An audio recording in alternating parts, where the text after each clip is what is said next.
Good morning, wherever you are, and welcome to Sunrise Daily today. I'm Chamberlain Osaw. And a wonderful Monday morning to you all out there. I'm Kayla Magua. I'm Ayo Makinde. Good morning and welcome. Today is May 6th. Yes, sixth day in the month of May. Oh, no. It's a Monday morning. And today is the 6th day. If it's your birthday, happy birthday. Whatever else you're celebrating, have a good one. Welcome to the program.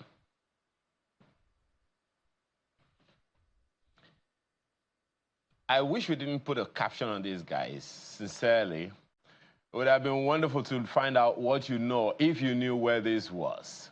Where does it go straight ahead? Where is it coming from? And where's that road that leads to your left, the left of your screen? But as you can see, this is the Okpebi Island roundabout. I didn't say Island Junction. Okpebi Island roundabout. And to your left, it goes to Toyin Street and into Ikeja all the way. Well, the story of Okpebi Island is one that you want to hear again and again, because that some years ago, many people didn't even know that this was going to be a place where people would inhabit. It was all bush and all brushes and all forests of all kinds. And the lands were bought for cheap back in time. And now, oh gosh, how I wish I had one property there now, just retire. But then this is Okpebi Island, and the skyline is just where it is, beautiful and amazing as usual. This is Lagos, and the weather this morning is looking something really beautiful and something in its 20s this morning. So I say welcome. I mean, guys, Chamberlain, you must miss Lagos, don't you? I mean, it is Lagos. You have to miss it. 27 degrees right now. It belongs to us now, okay? let's just stop this war. It's over, okay? Just get over it. It's done. He's here now. We've taken Chamberlain, we've taken Malpe, we've taken Sheon. They belong to Abuja now. Okay. I was saying how about this, Kela? Which one? I belong to no one. No, I belong to everybody. You belong to us. You belong to us now. Get over it, Lagos. He's gone. Say goodbye. Send him money. But he's gone.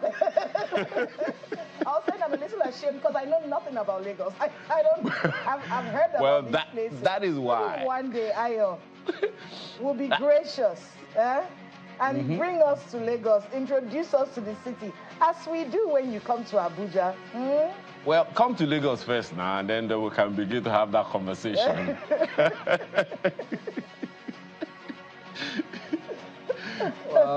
Yes, indeed. So, lovely skyline while we go over all of that. So, whatever part of the country that you are in, try and make the most of it, because, I know, the times are very interesting, to put it mildly.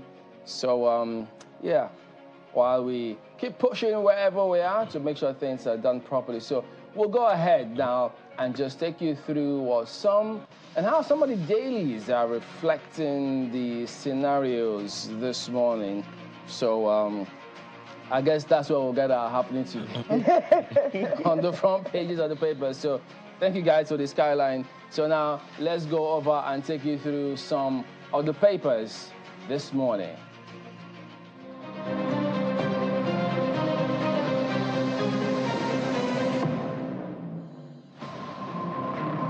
Let's have a look at some of the dailies this morning, and we'll start with Nigerian Tribune.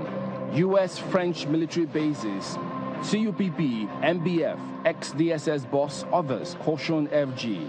That's a big lead on the front page.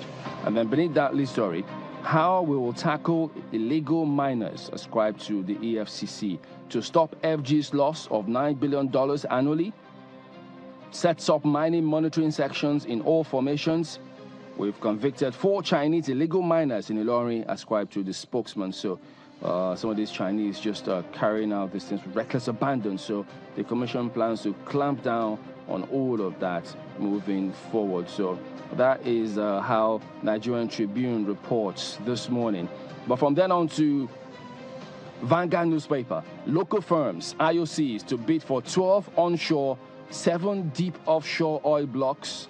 As a lead right there. And beneath that, you see marketers remain upbeat as petrol scarcity enters 3rd week. Wow. So that's the reporting there. Have a look at The Guardian. Banks, others shop for over 3 trillion naira from broke investors' lean market. And they've got a tab there in terms of figures ascribed to the financial institutions on the front page. They equally report lingering fuel crisis, worsening capacity utilization, productivity, says NECA. Yeah. And then you see Daily Times. Tinubu's son on Shagori's board, a conflict of interest ascribed to Atiku, says investors can't come to Nigeria through propaganda. Abuja Inquirer, Coastal Highway. Again, Atiku attacks Tinubu as Ohaneze seeks Umahi Obi dialogue. I guess maybe if they see if they can resolve whatever's going on there. Nigerian News Direct also focusing on the same Lagos-Calabar highway. Atiku faults FG's demolition of properties, accuses Tinubu of prioritizing business over public good, says demolition of landmark others unfriendly to foreign investors, says 1 trillion naira released without approval, accuses FG of financial recklessness. So that's how the paper leads. Blueprint, Serap to court. Order Wike, Sani, others to account for 5.9 billion naira, $4.6 billion loans. One's details of letters, tenures, agreements published. That's the front page of Blueprint here this morning. And so from then on, we'll take you to Daily Trust. NAF airstrikes kill many terrorists in Borno, Niger. The Nigerian Observer, more costs peep in as GSM networks press for higher tariffs, backed by experts, industry statistics. And then New Telegraph, spin doctors kickstart early campaigns as race for 2027 presidency begins. No vacancy in the villa, APC declares. So those are some of the front pages, guys.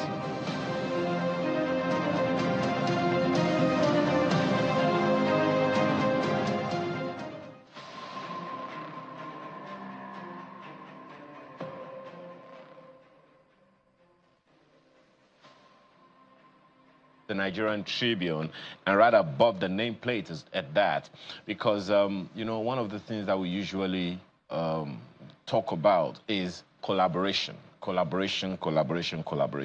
all of the noise and all of the conversations about the minimum wage is ongoing, the question we want to ask is exactly how are we carrying all the various critical stakeholders on. I know we're going to have conversation around that later on this morning, but NECA, right above the nameplate of the Nigerian Tribune this morning, is making a promise. It says, we will support wage increase on a particular condition. What that condition is, I guess you have to see on page 7 of the Nigerian Tribune this morning. Now, questions abound as to exactly how many people are affected by the wage increase. When the federal government says there's been a wage increase, what's the percentage of Nigerians or people in the labor movement or in the workforce, people who are of working age and who actually have jobs, whether fully employed or semi-employed or whichever way, are actually affected by that wage increase? And we all know that once there is a wage increase, so many other things will increase automatically.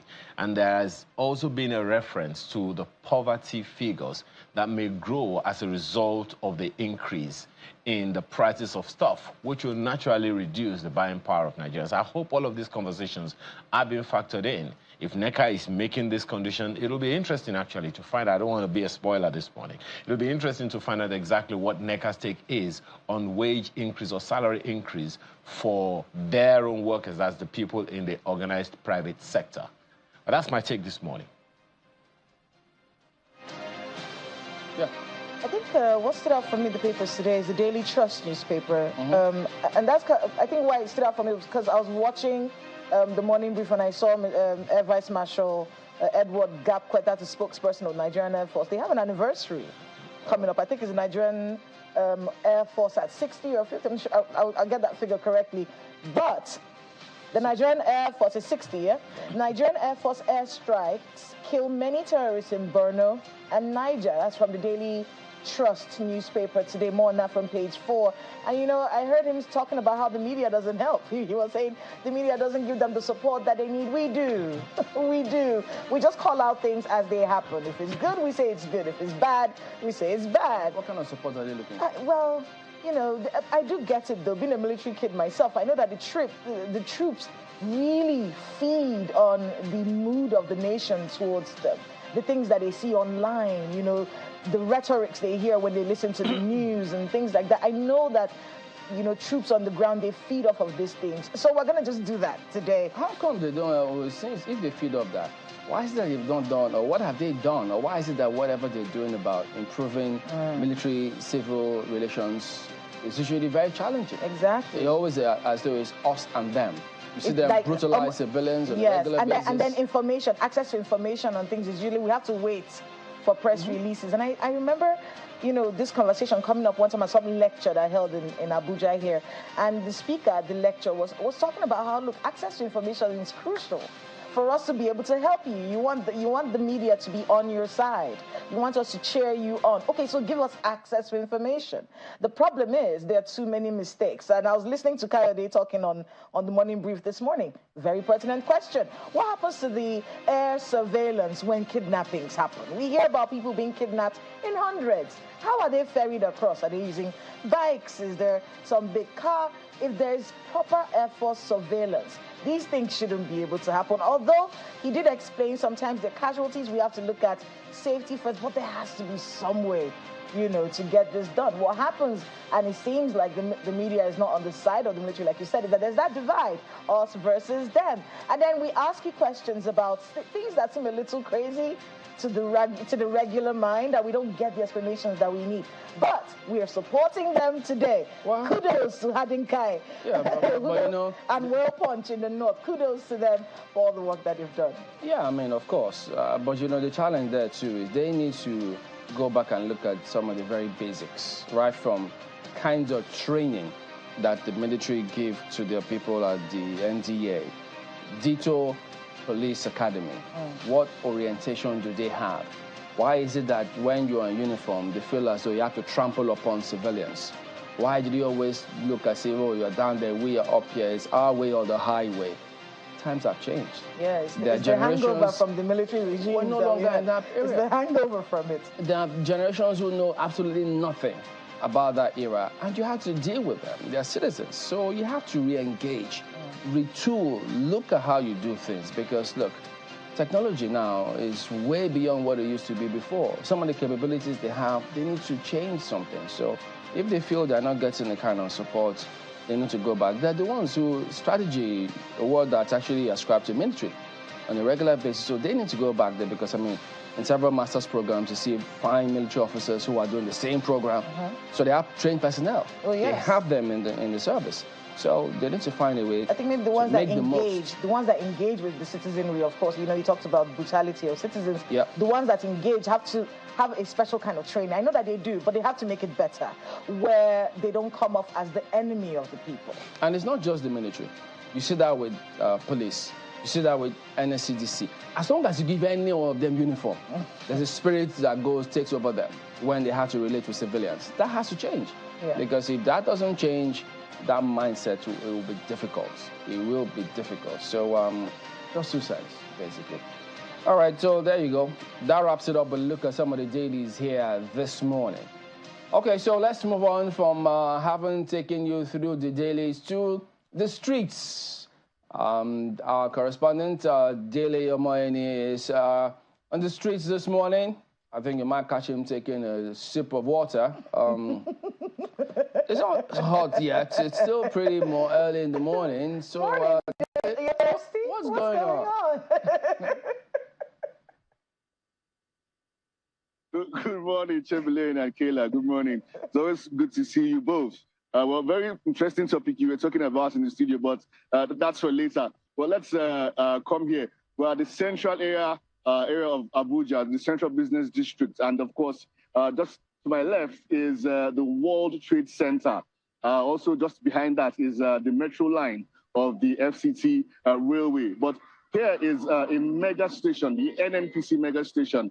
And if you look at this particular NNPC mega station, it has quite a long line of vehicles. Of course, earlier I told you that inside the nation's capital, inside the city, you still have some bits of queues. But of course, on the outskirts, if you go towards the airport road, towards Lugbe, or of course, if you go to the Nyanya Maraba axis, you will not see this level of queues. But of course, we did walk into this particular station to speak to the manager to know why this queue particularly persists. One of the first things that he has told us is that, of course, the NNPC sells their own fuel per liter at 6.17. Yeah. Now, of course, that's way more cheaper than what you have for independent marketers who sell between 6.60 and 6.90. Of course, we tried to speak to the manager of this particular fuel station on camera, but of course he declined, saying this is NNPC's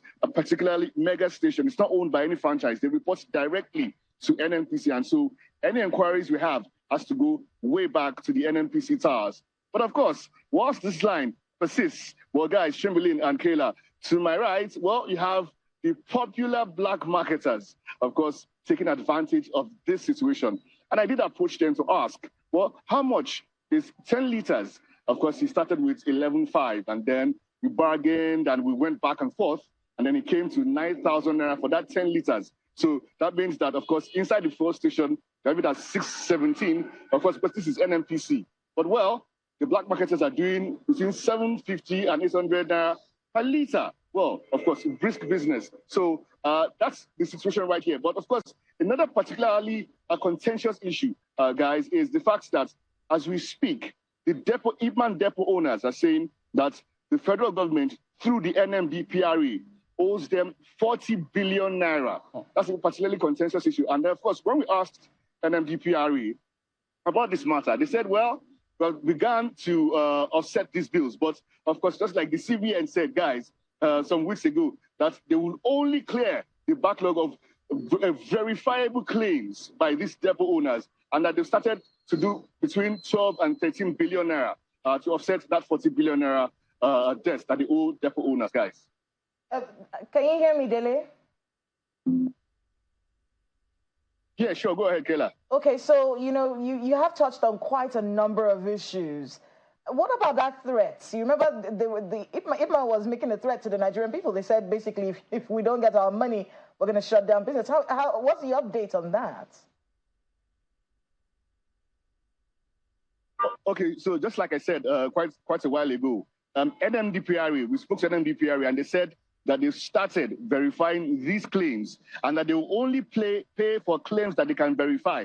And that out of that 40 billion, they're not disputing the fact that they owe depot owners, but that out of that 40 billion, they've started to do between 12 and 13 billion of the claims that they can verify. Now, when we approached the depot owners, the Ipman depot owners, they said, well, there's no claim inside that 40 billion that they cannot verify. And that if they pay some people and they don't pay others, that, well, there's another crisis brewing, Kayla.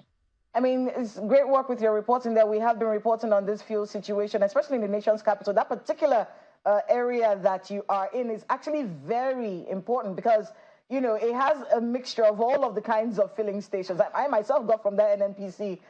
Yes, I did. I had to stay on the queue. I stood on the queue for about 15 minutes, and I was able to get some fuel. But I can see that the line is moving. It does seem like things are a little better than they were at the beginning of last week.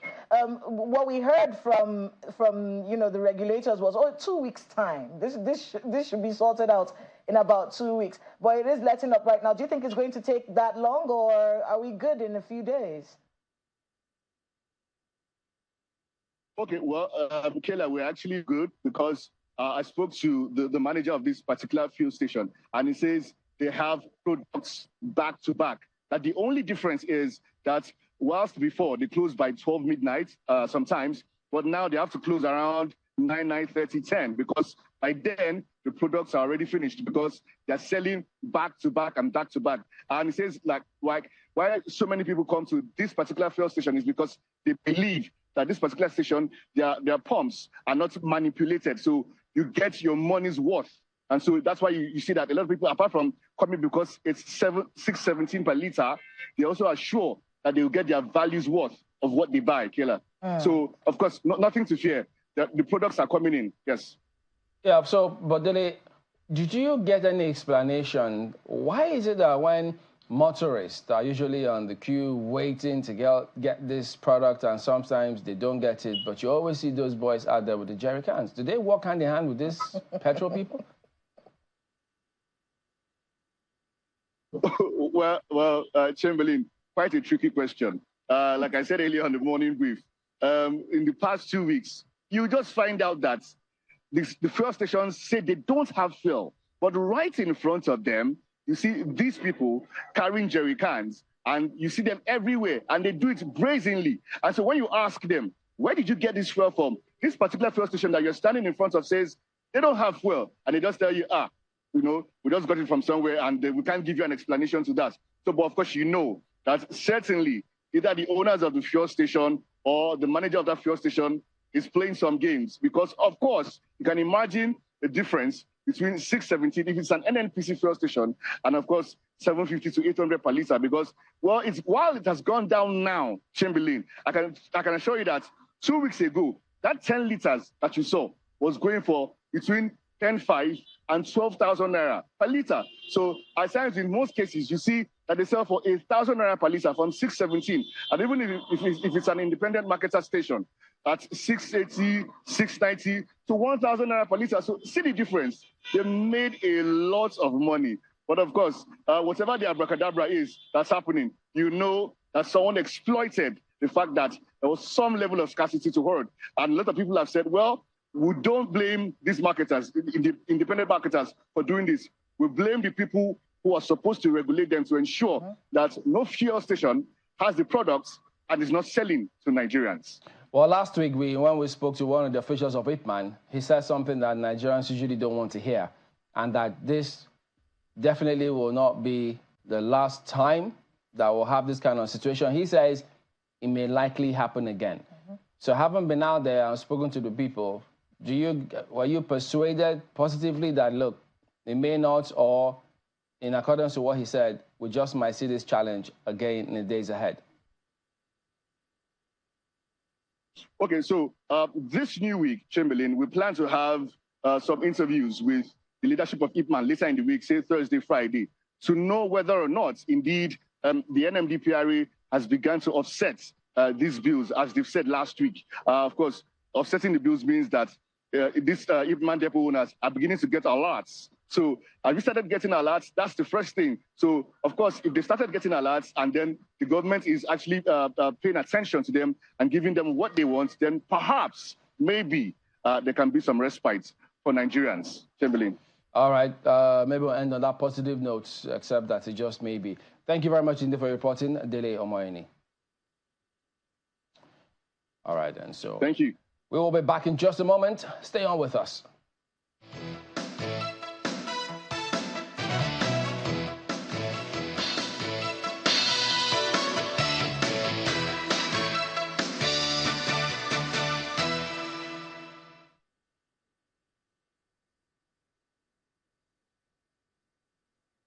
Do you know that you can now print all your essential items for events without even having to leave your home? It's the Print Combo Deal for all events. Yes! Weddings, conferences, birthdays, burials, etc. Starting from 495,000 naira only. You get 50 invites, 50 A2 size posters, 50 16-page brochures, 1 large backdrop banner, 1 roll-up banner, 50 jotters with pens, and 50 souvenir carrier bags. Whatever event you're planning, we can adjust to your budget and quantities. Just send your pictures and other information through WhatsApp, and we shall send a design for your approval. Approve your design, and we will produce with super high-quality digital print technology. We can even arrange delivery to your location. Call us now on 0913-156-5016 or 0812-794-9323, or visit our social media pages. Prints, digital printing at super speed. The rains are here again. Seasonal climate forecasts have revealed the possibility of flooding in several communities of Nigeria. Clear away solid wastes that block drainages and waterways to mitigate the risk of flooding in your area. Do not build on waterway. Do not walk through flood water. Evacuate from flood-prone areas to safe higher grounds and report any flood incident to the State Emergency Management Agency, SEMA. Listen to weather forecast and comply to safety instructions. For further information, visit www.nema.gov.ng. Disaster management is everybody's business. This message is brought to you by the National Emergency Management Agency, NEMA. NEMA, for the sake of the distressed. To thrive in this era of heightened geopolitical risks requires strategic leadership. Thus, to optimize your decision-making quotient and conceptual credentials, Texam invites senior executives to her upcoming program, Strategic Leadership Unleashed, Thriving in an Uncertain Global World. Join world-renowned professors Rodrigo Laline, Paul Griffith, and John Peters in the UK, who will adopt Texam's tested and proven methodology, which makes learning fun while enhancing your leadership prowess. Date 27 to 30 May. Secure your spot and enjoy a 1.8 million naira discount. If you apply before May 10th, don't just navigate uncertainty, thrive in it.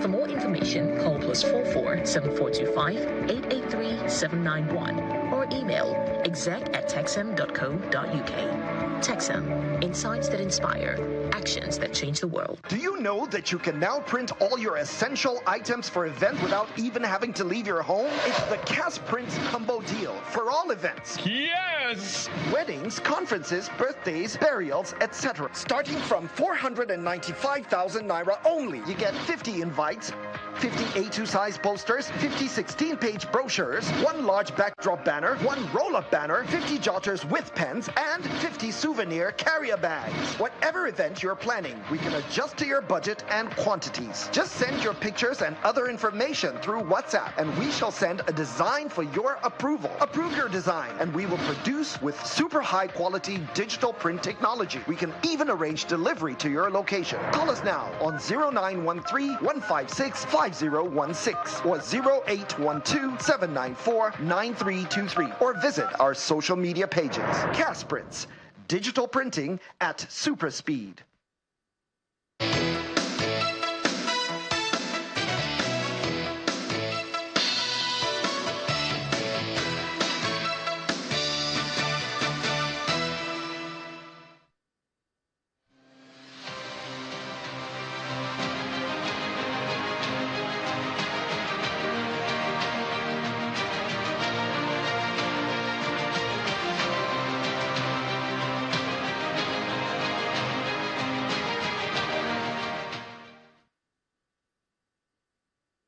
The myriad of security challenges facing the nation are constantly mutating and have defied most known solutions.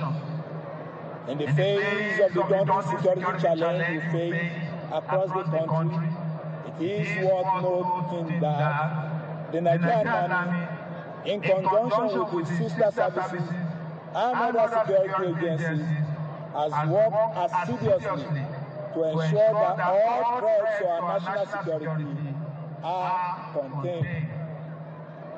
I believe that with the alignment of purpose between the government, the people, and our security agencies, we shall soon see light at the end of the tunnel of our security challenges. Considering the fact that the security situation in the country changes periodically, the Nigerian Army has remained relentless in not only catching up with the fast-paced evolution of these security threats, but to even be steps ahead of it. The Nigerian Army will continue to ensure that every threat to our security is contained to allow for meaningful development across the nation. We must train hard to be able to effectively contain the security challenges facing our nation and strengthen our people's confidence in government and its institutions.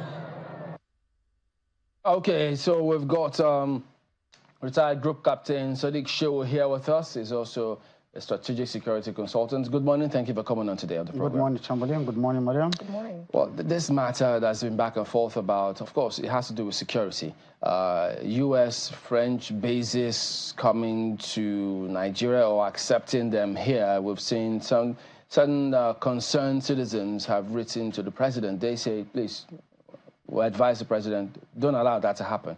In the light of what they've seen happen in Mali, Niger, Burkina Faso, so they think they're lobbying Nigeria, Ghana, and some other countries to accept that base or those bases here. So they think, whoa, whoa, whoa. They went ahead and reeled out some disadvantages, why we should not. I mean, having been in service, what do you think of this?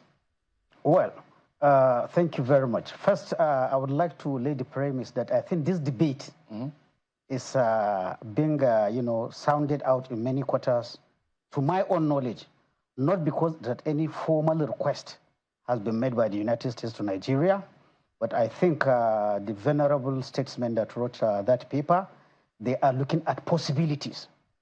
You know, after the expulsion of the Americans and the French from Niger, from the other Francophone countries, recently Chad, certainly the West African Sahel region is very, very strategic to America and other Western countries.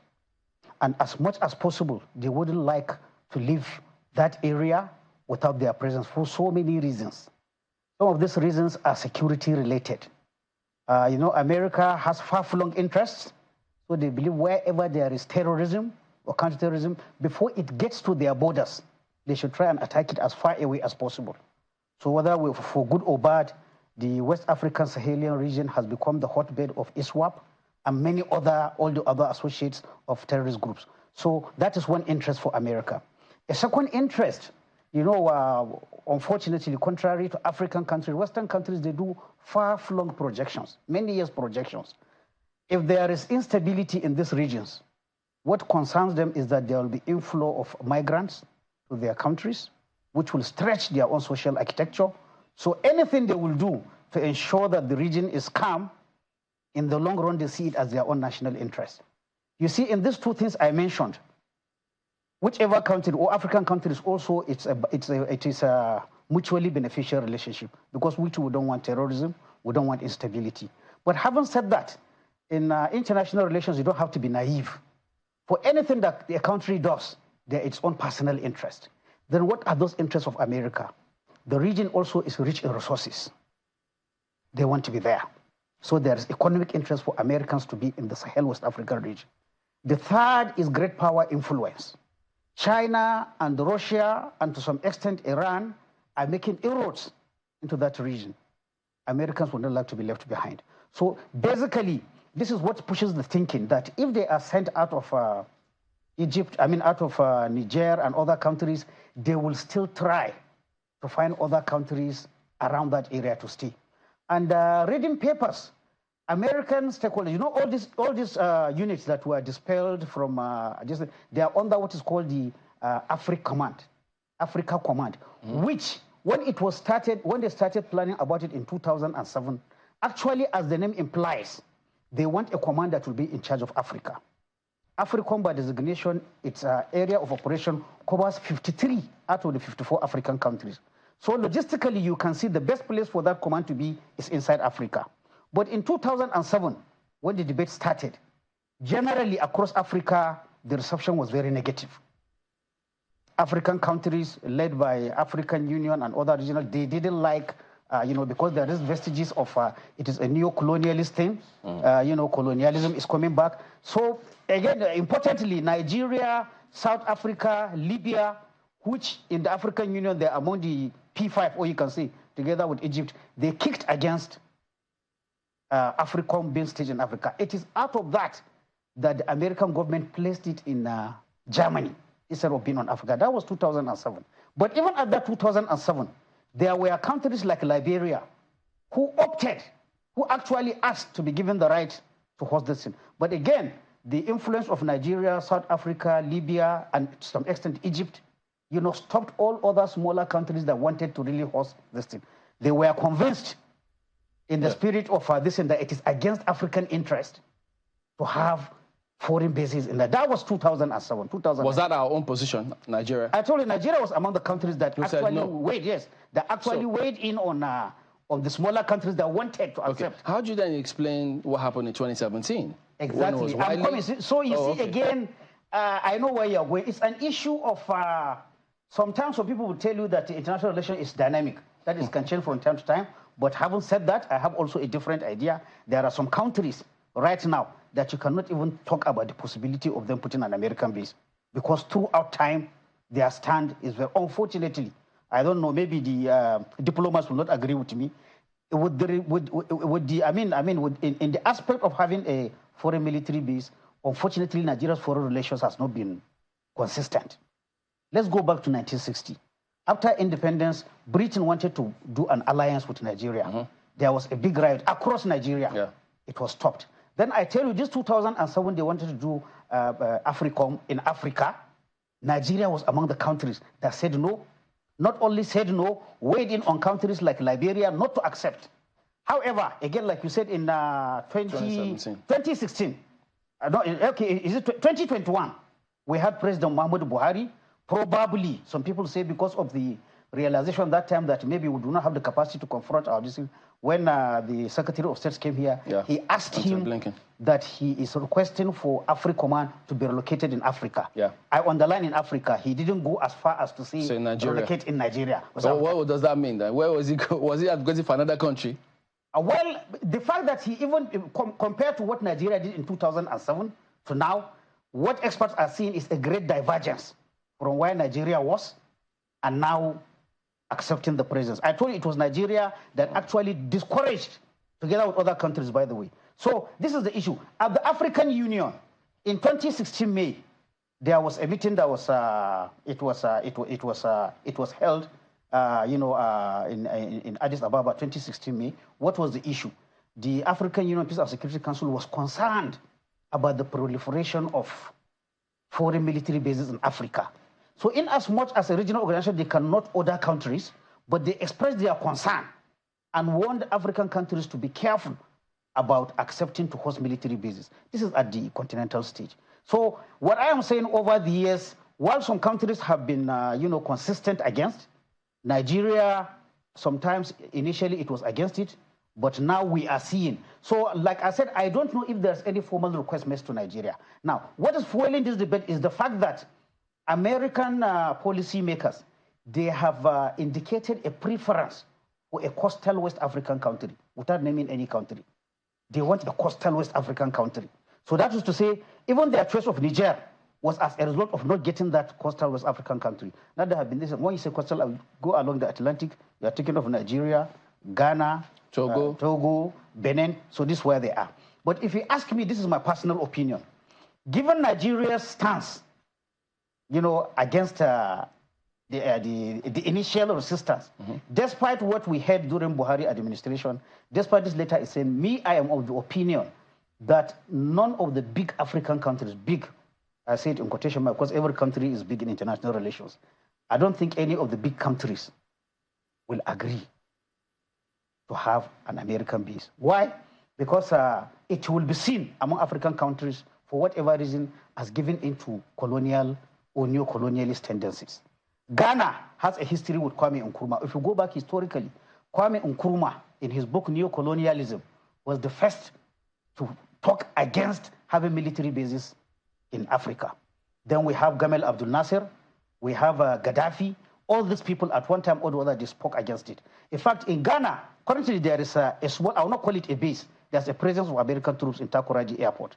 But in 2018, when the Americans offered Ghana $20 million, I think, to expand their presence, and the government was gave the indication as if they will accept, there was a massive revolt from Ghanaians.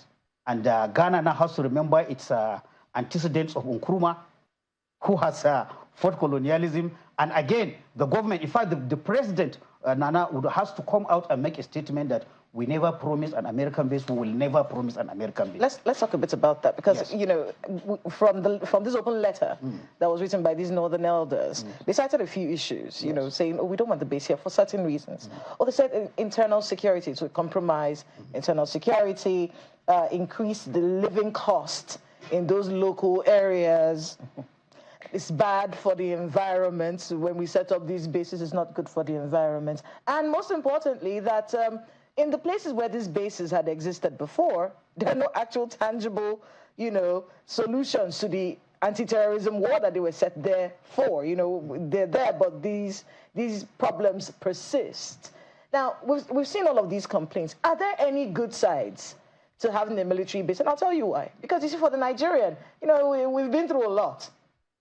So the concept of neocolonialism or the internal security, these are things that we may not like. However, we are fighting this asymmetrical warfare that has been on forever. And the non-kinetic solutions to this warfare are not in place right now. So for the Nigerian who's probably listening, what's wrong with them having a base here if they're going to help fight the insecurity that we're dealing with? Are there any good sides to this? Thank you very much. When I'm talking about this, since I look at it purely from the security point of view. What you said, probably some people are of the opinion that's what made President Muhammadu Buhari in 2016 being bedeviled by security, 2021 actually, when he said Americans should bring the base back to Africa, so that he mentioned issue of logistics will be easier, their eyes will be where it is happening. So I must say, contrary that having Americans or any foreign distant, for the fact that in terms of security capabilities, they have more than us. There are things they have that we don't have. However, the question is, even things like, let's say, satellite imagery, which they have helped our security forces with sometimes. They give the imagery we don't have. They can see where Boko Haram is. But even that, the problem is that it's not always. There are times that the Americans will get an intelligence, but then in their own analysis, they will say that Nigerian security agencies, even if we give them the intelligence, they might misuse it. And they have all this, their Leahy law and other laws, which is so, sometimes it is not even always what they get. I will give you an example. During the Iran bombing incident, people forget that it was the Americans who gave the initial information that there was a concentration. A concentration, yeah, words used are very, very important. There's a concentration around Iran. However, transmitting from the Americans to the Nigerians, concentration around Iran got translated as there is Boko Haram around Iran. So it was interpretation? It was interpretation. And the place was bombed. And as we know, 200, 300, depending on the figures, people were killed. And if people recall, during the interview, Nigerian military officials, when they were under pressure, said, no, it is even Americans that give us this. So that thing actually even affected, I'm bringing it back to Nigeria, it affected that flow of information. So the conclusion from Americans based on that incident was that, look, sometimes you even have to be careful what kind of information you give your allies, depending on how they are distant. And I think since then, to my own knowledge, I think Americans have not been giving us what they call live intelligence.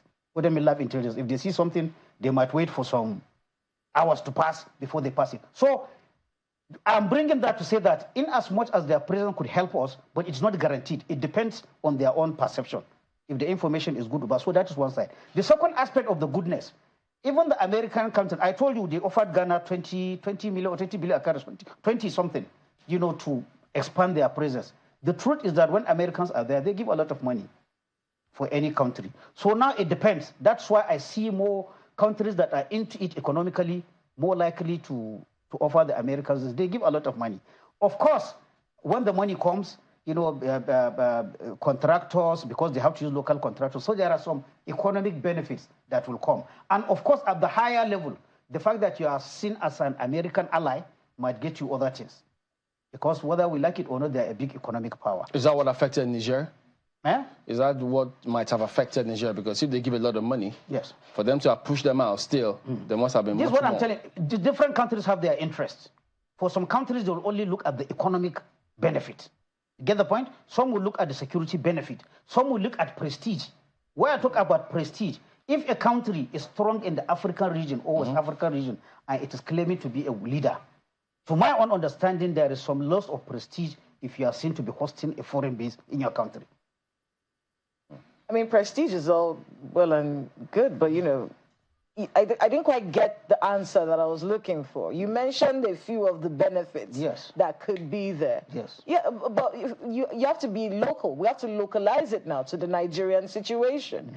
With everything that's going on in the country, and I'll state it again, the non-kinetic solutions to our asymmetrical warfare are not in place. And I hear the military say it all the time. Look, while we are doing these kinetic measures, the non-kinetic ones have to be dealt with. That's not being dealt with. In fact, the standard of living of the Nigerian has deteriorated.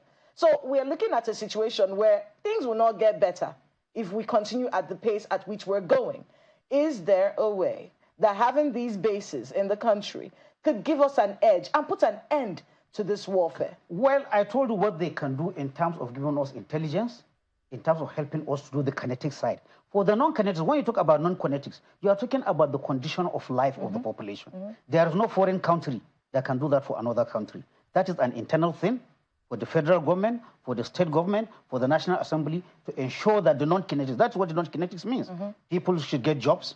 So that's the point. While we don't, because we don't have those things yet. So which means that we are basically relying on the military power to be able to fight this. And so far, we're not making any headway there as well. Is there help needed that these bases can provide? The help that they can give, like I said, is on the security kinetic side, by giving us information, probably by giving us some equipment. But again, I emphasize, for the non-kinetic side, which has to do with the condition of living of the average Nigerian, it is not America that will do for us. It is not France that will do that for us. It is the Nigerian government and the Nigerian leaders that will provide that. All right, let's bring in Ayo. Well, thank you, Chimbali. Captain, it's good to see you again. But just one straight-up question to you. Given the capacity of Nigeria's security apparatus, and I'm putting all of them in one basket right now, and given the successes that we hear that Nigerian security apparatus always get, the accolades that they get, the winnings that they achieve, the capacity that they have, do you think Nigeria needs any Western country's military base in or around its country? From your experience. Well, I would not like to answer that question with a yes or no. However, what I can do for you, if you ask me, is to tell you the pros and the cons. With regards whether we can solve our security problem, we have been, I think from 2009 to now, our security problem has not been as it should be. Yes, our security forces are trying. Yes, they are getting some successes as well as some reversals. But the truth is that we are still stuck with insecurity in the country. That is the reality as of today. When you do plus and minus, yes, benefits here, gains here, bandits killed here, Shekau killed there, by and by, we are still in a ding-dong affair for this part 14 days. So if we have been talking, whether it is during the electioneering campaign by the presidents, whether it is from other sources, we agree to some extent there is unanimity that our security architecture as it is now is not sufficient to arrest the problem. I don't think there's any longer any debate. For example, we don't have enough policemen. There's no debate about that. There is no longer any argument about the fact that we need more armed forces. When the military men go to National Assembly, we hear them complaining of equipment. So definitely there are gaps in capacity for our armed forces. And now, whether we need Western support, we need Western support, not necessarily in a base. We do not manufacture our weapons. If the Western countries do not give us weapons, what do you do? Our soldiers and policemen, are they going to fight with So definitely, we need Western support. Western support, but it doesn't necessarily have to be. It could be part to have a military base here, but not necessarily that. Even the goodwill of these countries. You remember, if you go back to the Tucano, based on international listing, it was originally even a Brazilian aircraft. But because there are American parts that were used, they had an agreement with the Brazilians that you cannot sell to any country unless we agree. So when we wanted to buy from Brazil, they blocked it. We still have to. So these are how these things work.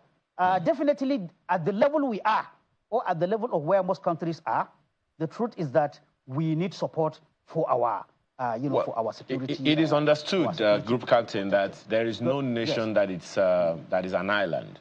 However, maybe I should ask you straight up, because this conversation has also gone on for quite a bit. There are those who are wondering whether or not the security challenges we have, including the military, some military personnel have also spoken to whether or not the security challenges we have are purely security issues, or some of them are tainted with politics. We've heard officials of government, be it in the security apparatus or even in ministries, departments, and agencies, say that some of the challenges we are having are largely they're more criminal than even a threat or terrorism in the real sense of it.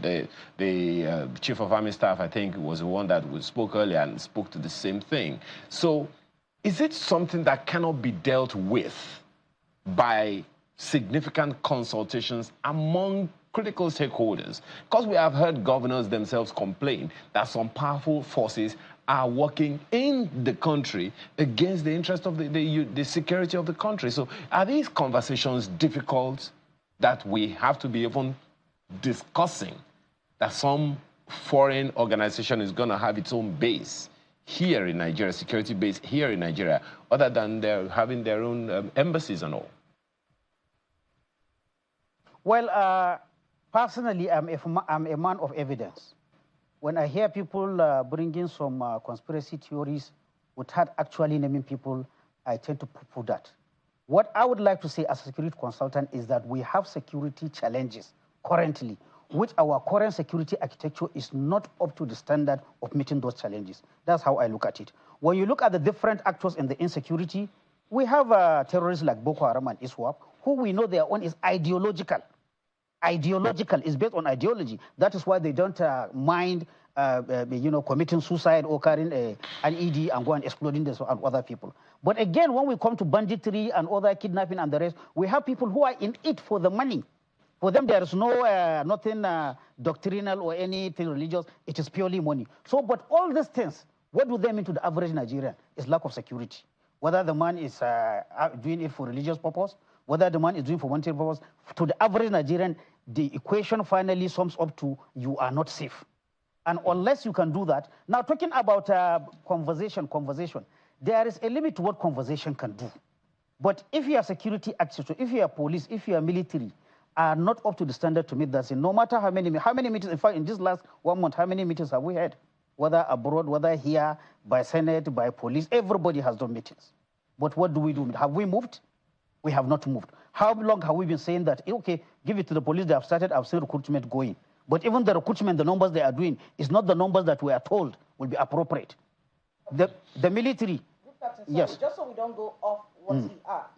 Because his question was specific, and I want to give some background to it. He was talking about the governor of Katsina State, yes, Governor Diko Irada, who recently said that it is a business. I want to quote him. He says, now it has turned out to be a business venture. He was talking about banditry. He said a business venture for the criminals, some who are in government, and some people who are in security outfits, and some people who are responsible for the day-to-day activities of their people. He said it here. Yes, he said it here, but with due respect to the governor, this is what I say. Me, I'm a man of evidence.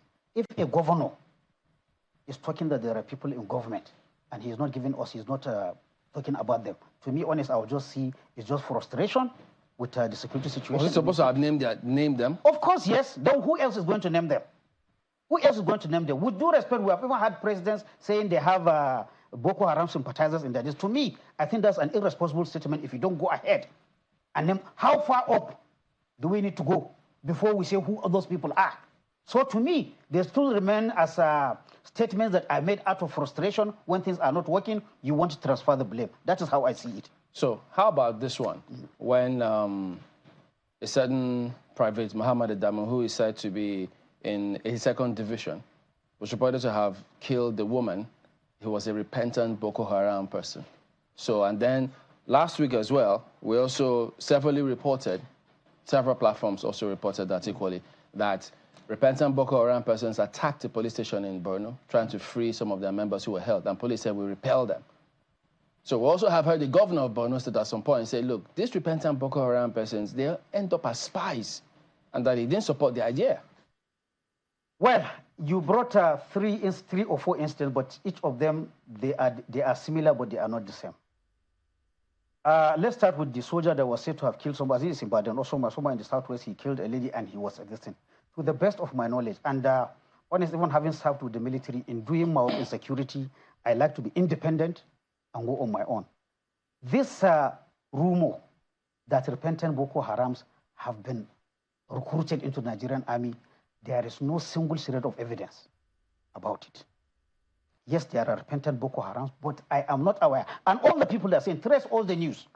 What they say is that they don't recruit them directly, no. Okay. That this person's joined the civilian JTF, from which they then get into the army. In fact, the officials there who were, they didn't want to be named. They said, look, these are the people who we work with on a regular basis. We know how it works. The army can deny all they want, but we know them and they are where with us. That they were former Boko Haram? Yes. And then they went to CJTF? Civilian well, JTF, I get that. Then go into the army. Okay. But because before I've heard that repentant Boko Harams have been recruited, I do not know of that. And I have not seen any evidence of that. Now, with the issue but you of... know the civilian JTF? Civilian JTF. I will talk, not in particular, I will talk in general. You see, this issue of repentant or de-radicalization, again, we have to understand it under the basis of international humanitarian law or international, or we call law of armed conflict or law of war. No matter, it's still the same thing. What does it say? There is a difference between an international war and an ingrown war. What's international law? International law is like we are having Israel fighting Hamas. These are two different countries. Or Russia and what is the other country? Russia and Ukraine fighting. That's an international law. What is it? How do you end such international law? It's very easy. During the war, you catch my prisoners, I catch your prisoners, you kill some, I kill some. At the end of it, when we agree to sign peace, you carry your people back to your country, you also release my own. Prisoner exchange. It is more difficult with an international, with an internal conflict. Why? Because the person you are fighting is also a citizen. You get the point? And unfortunately, there is no internal conflict that will end with the result that all Boko Haram members have been killed. So it's good to recruit some of them? Not to recruitment. What the international law says, not to recruit. This de-radicalization should be done at the end of the conflict for fear of what is happening. So we didn't do it right then? We didn't do it right. I must say that. We didn't do it right. It is a requirement in the Geneva Convention Additional Protocol 2. Because it says amnesty at the end. The only problem I always have with that, can we say we're at the end of the conflict? And why do experts do that? First, they realize you cannot tell the people that they are no longer Nigerians under the law. You cannot say if they surrender or that you will still come and kill them. Unless, of course, if you take them to court and court gives them a death sentence. You get the point? So what is the way out? At the end of the decision, so that there is no chances of them going back to rejoin. What is called recidivism. That is, they don't go back and rejoin where they are fighting. So I think the only slight problem we had with this de-radicalization, based on what we are seeing, is the timing. Because if the conflict is still going on, and there are still Boko Haram in the bush, there is tendency. But we have a terrorism law that says you have to prosecute those people. What I am saying about, okay. You see, the thing is it's one thing that is a vicious circle. If you recall, the first set of Boko Harams that were tried in Kayenji, I think, I can't remember the year, the first trial. What happened at the trial? About 400 of them were discharged and acquitted. And I remember that there's an explanation for this, isn't it? That there are different levels of terrorism, isn't it? Someone that was it's not someone that was fetching, that was providing petrol. It's not the same as someone that shot a gun. It's not even that. It's not even that. Yes, there is that, but that wasn't the case. The major case of releasing those people was that some were held in detention for over 10 years without prosecution. From that period of detention, you didn't safeguard any evidence. You get the point? Now you bring them to court. We have to remember the judiciary is independent. I'm supposed to render justice to everybody. And there is this that lawyers will tell you, or judicial people will tell you, if there is any doubt, you resolve it in favor of the accused. So if you are not able to bring evidence, those people were released. So we have problem of, if you say the prosecution, our success of prosecuting Boko Haram has been very low. And who do you blame for that? But the law is the law.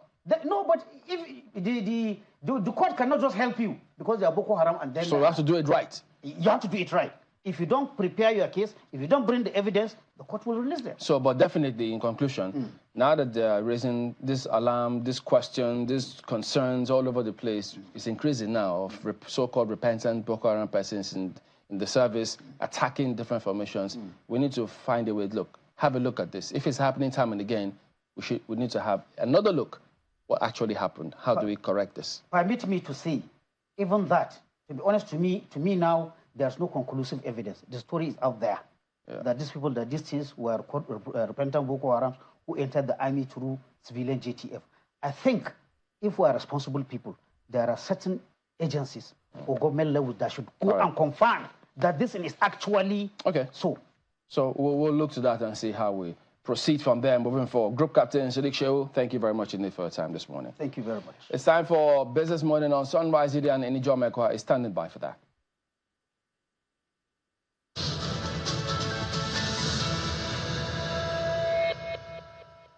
Thank you so much, Chamberlain. Good morning, everyone, and welcome to Business Morning on Sunrise Daily. We head into the business world, starting from the global space. Oil futures climbed on Monday after Saudi Arabia hiked June crude prices for most regions, and as the prospect of a Gaza ceasefire deal appeared slim, renewing fears that the Israel-Hamas conflict could still widen in the key oil-producing region. Now, let's look at the numbers and see that Brent gained 34 cents. That's about 0.4% up. That's for Brent, $83.30 a barrel. WTI of the United States also gained 0.4%. Same percentage we see there, but of course the price is always different. $78.45 a barrel. And a major driver of oil prices this morning is that Saudi Arabia's decision to increase selling price for its crude to Asia, Northwest Europe, and the Mediterranean in June, because you know, of course, these things are traded in futures. So that's for from June, and this signals expectations of strong demand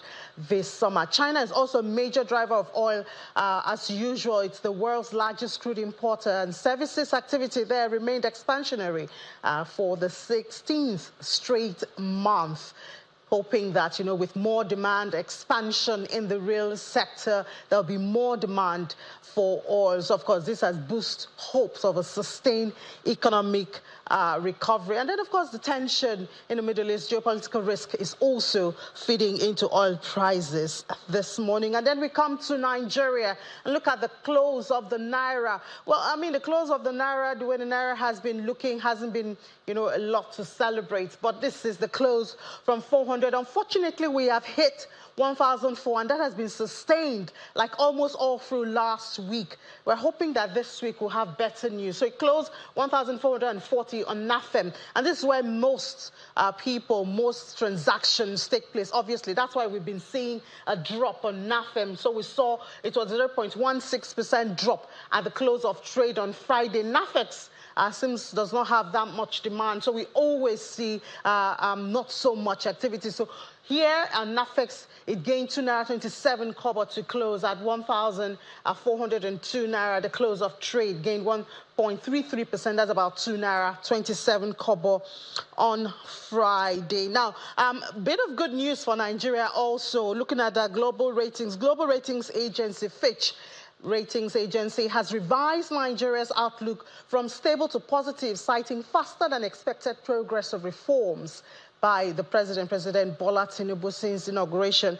And you know, in a couple of days, it's going to be exactly 1 year since President Tinubu was placed in office. So a lot of eyes will be looking at what he's done in that 1 year. According to Fitch, the reforms have reduced the impact of unconventional monetary and exchange rate policies from the previous administration and led to a significant increase in foreign exchange inflows. We just told you about the Naira. They're raising a lot of questions, you know. But the ratings firm also said that affirmed Nigeria's long-term foreign currency issuer default rating at B+, B-, had earlier expressed concerns that weak governance, security challenges, and high inflation, structurally low non-oil revenue, and weak exchange rate framework could constrain the nation's economic growth. Well, all of this that were noted there, the framework and all of that, plus the applause given to the president, are captured in the daily operations, especially in the rail sector. Now, let's look at one of those companies, is Odua Investment Company Limited. They recently held their AGM, the 42nd this year, and we have some details from that, and then we'll have a conversation around that in just a minute. But let's see how that AGM went. Notice is hereby given that the 42nd Annual General Meeting of Odua Investment Company Limited. Odua Investment Company Limited, made up of the 6 southwestern states, Lagos, Ogun, Ondo, Oyo, Ekiti, and Osun, have their representatives, board members of the company, and other stakeholders here after due process has been observed. We have therefore implemented succession planning capacity. Presided over by the chairman, Otumba Bimbo Ashiru. The meeting delves into the business of the day, but not before handling some housekeeping issues. In 2023, we initiated a competitive process to appoint a successor for our current Group Managing Director, Mr. Wale Raji. As a testament of our efforts in the area of succession plan, the process produced Mr. Abdurrahman Unisa, current Chief Investment Officer, as the Group Managing Director designate. There are also independent directors appointed among others. The Group Managing Director then shares his reports. Odua Investment grew its revenue by 7.5% from 3.68 billion in 2022 to 3.9 billion in 2023. Profit before tax for 2023, which includes revaluation gains, was 1.96%. compared to 4.08 billion in 2022. Of note, however, is that in real terms, after stripping off revaluation gains arising from our investment property portfolio, OICF profit for year 2023 actually increased by 62% to 1.772 billion. And then to the dividends. For the financial year ended 31st December 2023, the gross dividend of 427.8 is proposed to be declared for the financial year. If you approve, the proposed dividend will be paid to all shareholders. May I invite one of the shareholders to please move that this amount is declared payable to shareholders whose names are in the register of the members as at the close of business of 19th of April 20. May I now invite another shareholder to move and another one to second. Thank you. Directors' fees, remuneration, and other items were also proposed, moved, and approved. The incoming Group Managing Director now has the responsibility to improve the numbers before a similar meeting next year. A lot has happened in terms of setting the stage for us to be able to grow the business. So what we're looking for is to now use opportunities to get more partners to work with us and be able to become the engine room for the economic development of the Southwest region. Odua Investment, which is involved in hospitality, real estate, among other areas of businesses, says the company will continue expanding its horizon to better the economy of the southwestern states. Well, we're going to be speaking with the chairman of Odua Investment Company Limited, Otumba Bimbo Ashiru, joins us from London. Otumba, good morning, and thank you for joining us. Good morning, Ini, and thank you for having me. So I think we have to say congratulations first on a successful AGM right there you had last week. And looking at those details there, we saw a 7.5 increase in your revenue. And one would wonder that in the midst of some not so friendly economic indices at this time, you were still able to make profit and you have dividends. Perhaps it is because the company, Odua Investment, is diversified. You are into different areas of or different sectors of investment. Perhaps that's your secret. Yes, thank you very much, Ili. Let me explain to you. When the new board came in 4 years ago, we had a strategy, and we call it SRS. We are going to sweat our assets, we are going to revive our moribund industry assets, and at the same time, we are going to create new businesses. And that's what we have started doing.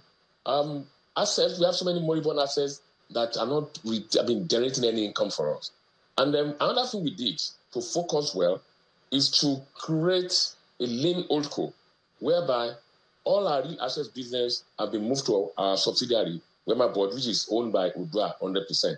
And with that strategy in mind, we were able to galvanize and do a lot of things. For example, Premier Hotel in Ibadan, we have invited partners, and by God's grace, in the first quarter or second quarter of next year, we should be able to bring Premier Hotel from 87 rooms to about 200 rooms, 5-star hotel with so many facilities, 1,000 conference center, swimming pool, Olympic standard, mini golf course, and so many facilities. We are doing the same thing. We are looking for investors for Airport Hotel 2, which is about 60,000 square meters in Ikeja. The purpose is to ensure that we bring out what we need, and the target is 2025, and we are still working on that. So within all that, we are making the best out of the bad situation. I mean, if you look at in the last few years, we've been paying dividends to the owners of the business. I mean, our income this time around, our profit before tax was 68% after revaluation. And if we put in the valuation, it's going to be about 70-something percent, 78%. But what we're trying to do is to ensure that we create that value. We are bringing back the old glory of Udua. If you go to Cocoa House today, you see a different thing entirely. And I want to tell you this, we have diversified into energy too. I mean, Beta Marginal Field, hopefully before the end of this year, we should be able to start drilling. So those are the areas we are looking at. At the same time, if you look at the Augusto rating, we're rated grade A. We are rated A, and our subsidiary was A-. The reason is that they've looked at our assets. We are liquid in cash, and we are not owing any bank a dime. But we are focusing and ensuring that we are sweating our assets very well and doing the right thing in the right direction. Hopefully, next year will be better. Yes, Naira devaluation was a big problem. The change of government during election, you could see it is slow business. But having said that, we are focused and we are determined to ensure that we succeed. And that's where we are working on. All right. So what would you share as a strategy for businesses? A lot of businesses, obviously, we have seen a lot of audited results from last year, and we see that foreign exchange is a major driver of the losses by some companies, especially for companies who may not be able to diversify as you have done in Odua. What would be a secret strategy you think they can employ? But I would tell you, see, we must get to a level whereby we should not rely on foreign exchange alone. And I will tell you this, Nigeria has no business being an import-dependent economy. We should be doing a lot of exports in Nigeria. And when you export, you will earn a lot of foreign exchange, and this will be able to help your business. And at the same time, don't forget that some of the companies that invested in Nigeria, they are foreign companies, they are trying to repatriate their assets, their income, their dividends. And because of that, they are not able to cope with it, they were able to survive. But I can tell you, that's why we say you have to sweat whatever you are doing. You have to diversify. No business will not be able to diversify. I will give you a good example. Those days, during the days of Bali, Cadbury's of this world, and the breweries of this world, they now looked at other item, which was sorghum. And what did they do? They invested heavily in the production of agricultural products, which is sorghum, in the north. And they got the raw material because sorghum was an alternative raw material for barley. So what I'm saying basically is that there are other avenues that you can make money. You have to look at alternatives. That's why I say make the best out of the bad situation. Yes, some of the service companies, telecoms, they have that problem. But with the kind of clientele they have, I mean, we have 200 million Nigerians. And I can tell you 90% of, let me say 80% of Nigerians, they have telephones. And let's say 50%, they have 3 phones. So the point is that you have to look at areas where you are going to diversify and encourage. You should create so many things. Sell, data. With data, you make money. Calls, encourage calls. Give that service. Service delivery is key. You cannot want to make money. I'm a banker, I can tell you this. We have competition. Banks started creating products in order to be able to attract other clients. They look at your business, they will tell you they want to give you this loan to support your business, because banks, they are not Father Christmas, but at the same time, they have looked at your business and they can see the future, that this company can do well. I was in private banking when I was in bank, and those are the strategy you look at. You must be able to see, you can't rely, and I always tell people, stop relying on government policies in the area of foreign exchange, going to banks. I mean, you can get companies offshore with foreign exchange that need naira in Nigeria. You can do things legitimately and be able to get things done. But I always tell people the issue of devaluation shouldn't be a problem. Woman selling pepper will tell you naira, foreign exchange has gone up, the dollar has gone up. What has dollar got to do with pepper? See, people just hide behind, policies. Oh, this is what they. I believe that if you are focused, if you are determined, and you are bullish about some of the things we do. With so many things we did, we tried to turn around. I mean, we met a company that was virtually going down, and we got on our side. I mean, credits to my colleagues on the board and the management of Vodua. We were able to sit down, and this is not an easy thing. At times, we hold board meetings till 1 a.m. in the morning, and this has helped us a lot to be able to, because we have different ideas. People have different ways that things can be done. All right. But I will tell you, we can make the best out of the bad situation in Nigeria. All right, Otumba Bimbo-Ashiri, Chairman, Odua Investment Company Limited. Thank you so much for sharing those tips with us.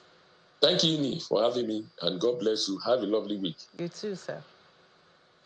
All right, now on Friday during Business Incorporated, we had that news that just came in. It was between Oyo State Government and Shell Nigeria Gas. They signed an agreement worth over 100 million, and it's to build and operate a gas distribution network. The project involves construction of a pressure reduction and metering station, and it's supposed to last for about 20 years. Well, let's get more details about this. And perhaps if you're in Oyo State, you may be a beneficiary of this. Want to find out how. We have the Commissioner for Energy and Mineral Resources in that state, is Barrister Temilolu Ashamu. Barrister Ashamu, good morning, and thank you for your time. Congratulations, I guess. Good morning to you. Thank you for having me on the program this morning. Yeah. And to the listeners and viewers at home as well. Great. So Nigerians watching this will be like, why should I get my hopes up? We've seen a lot of celebration. We have, there's supposed to be a pipeline running from Nigeria leading up to Europe that's supposed to be distributing gas. We've had that and celebrated it. We haven't seen it. Neither have we heard of movement around that. So what's new, what's special about this? Why should I be hopeful? Okay, well, I'm not in a position to speak about what's been happening nationally with previous celebrations, as you mentioned. But what I can say is that with regards to what we're developing here in Oyo State, it's been steady progress. In the gas sector, you first need to be able to identify a market, have an understanding of exactly what it is that you wish to do, secure the investment, and then the development and the infrastructure follows accordingly. I will just say that in 2020, the state government signed a memorandum of understanding with Shell Nigeria Gas under the Shell Energy Group globally, that expressed an intention to develop gas infrastructure in Oyo State. In 2020, we identified the land, and I'm happy to state that the final investment decision was taken this year, where Shell has committed at the first phase to invest over $100 million in the state to develop the PRMS, which you've mentioned, and other ancillary gas infrastructure across the state. Together with Shell, we have actually developed a gas master plan that covers the length and breadth of Oyo State. And what we were signing in London last week was actually the commitment to develop the first phase of that infrastructure. So while I may not be able to say things about what has happened before in the country, what I can say is that in Oyo State, we're very deliberate, we're very persistent, and we're very bullish about how we want to go about things. And we're beginning to see the fruits of that hard work over the years. Okay, so give us the details of this first phase. What do we expect to see? What should the people in Oyo State be getting? Because you said it's a distribution of gas. You know, what exactly is this? How is it supposed to change the life of residents? Okay, so in principle, what we have is an agreement to supply and distribute gas in the state. Initially, there will be a city gate infrastructure and utilities that will be completed within the next 18 months. We'll also have about 35 kilometers of 12-inch backbone pipeline that will be developed across the state, and about 18 kilometers of 6-inch distribution and ancillary facilities too. What that means in real terms is that as an administration, we've been able to secure gas supply, which will in turn reduce our people's suffering, and it will aid business investments, especially in the manufacturing sector. It will create greater stability in the power sector and increase the interest that we have in what we believe are comparative advantages in the agriculture and tourism sectors. And we'll continue to prioritize these. So when we're talking about looking to grow our revenue base in the state and to grow our economy in a sustainable manner, it's projects like these that will help us to achieve that. So what I think I hear you say is you expect that individuals who are residents in your state will turn more to using gas for electricity, for their vehicles and all of that. But are you speaking to the people to prepare them for this? You said it's in 18 months. Yes, of course. I say it's 18 months from today, but it's something that we've been working on for the past 4 years. So there has, of course, been the necessary stakeholder engagement across the state. So the people are ready. Principally also is that the businesses who wish to set up shop in Nigeria and who wish to set up shop in Oyo State have the comfort and the security that there's a world player that's coming to develop these facilities, which of course will reduce the overheads and the cost of doing business and make the doing of business in Oyo State easier than it has erstwhile been. And of course, what comes with that as a necessary follow-through is that there will be more job creation and a better livelihood for the residents of the state. And in terms of the individual residents as opposed to the business, of course, the availability of gas is critical. If we look at the GRAs and the residential settlements that are being set up, we also have aspirations to ensure that we can get pipeline gas into residences as well. So it's a big deal as far as changing the landscape and the dynamics of the state is concerned, and we'll ensure that we continue to work assiduously to follow through.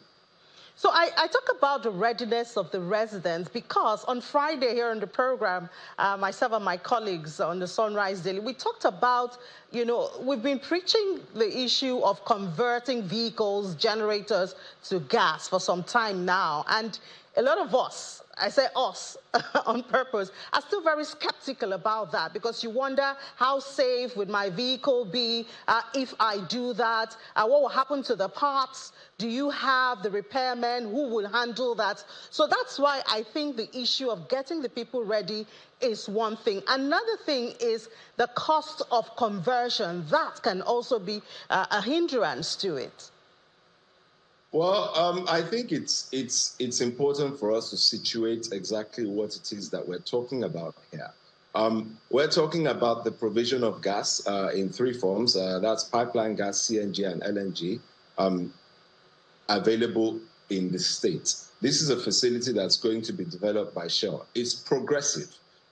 It's a 20-year agreement where the infrastructure will be developed over a period of 20 years. They will build, own, operate, and subsequently transfer the assets to the state. So you can expect that transition in terms of the fuel use for different cases, be it in forms of power, be it in forms of vehicle fuel, and so on and so forth, will happen progressively over a period of time. So we're not here harping and saying that the transition is going to take place with the click of a finger. We've been at this for a while and will continue to be at it. The people of the state have been very receptive to the things that the administration has been doing over the past 4.5, nearly 5 years now, and they're very much aware. For instance, in the northern part of the state, we've also supported the development of LPG distribution, which is basically just your gas bottles that everybody uses for cooking. We also have a facility that's being developed in the northern part of the state that will service that market. These are gas forms that people are already using in the state and in the country, and all we're doing is we're trying to make it safer, and we're trying to make it more available for the residents in the state, because we know what's happening also in terms of the world, in terms of greenhouse gases and fossil fuel combustion, and we see that gas is a greener, cheaper and cleaner and more effective way to be able to power the development that we want in the States. Any plans, long-term plans of exporting or selling to other states? That could be a source of revenue for the states also. Well, I think they say the journey of 1,000 miles begins with one step. My priority at this moment in time is to ensure that gas begins to flow within the state within the next 18 months, and then the rest of the infrastructure will be developed. It's a 20-year agreement, so it's long-term. And I think it's very important that when we're talking about development in the country and development in the states, that we're very particular and don't focus squarely on the short term.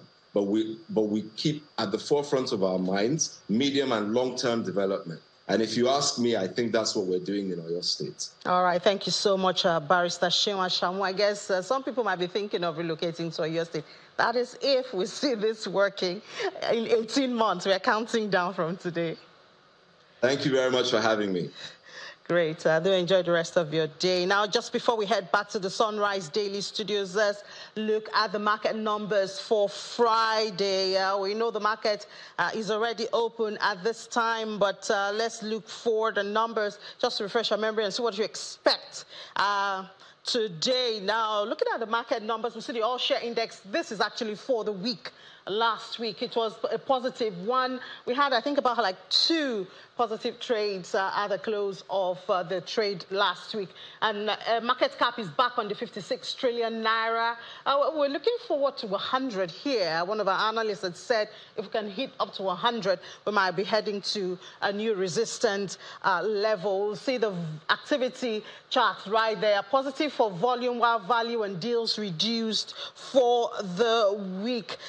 Look at others now. See the counter, for instance. There you have it. Banking really did well last week. We did see, and then we had that worry, you know, about most of the Fugas had now dropped from Suits. That's the 1 trillion naira market cap, except Zenith. Zenith is the only surviving one right there. This time where there's a lot of activity expecting, I think last week a bank or two shared their own plan for the recap, and we've seen that, of course, the capital market is going to be very busy in the next few months. Consumer goods and all of that.